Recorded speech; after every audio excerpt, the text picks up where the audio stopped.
In 1968, Ulrike Meinhof was Germany's most respected left-wing journalist, a mother of two with a brilliant mind and a promising future.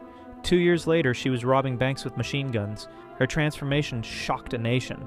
The intellectual who wrote about justice became a cold-blooded killer who bombed buildings and murdered innocent people.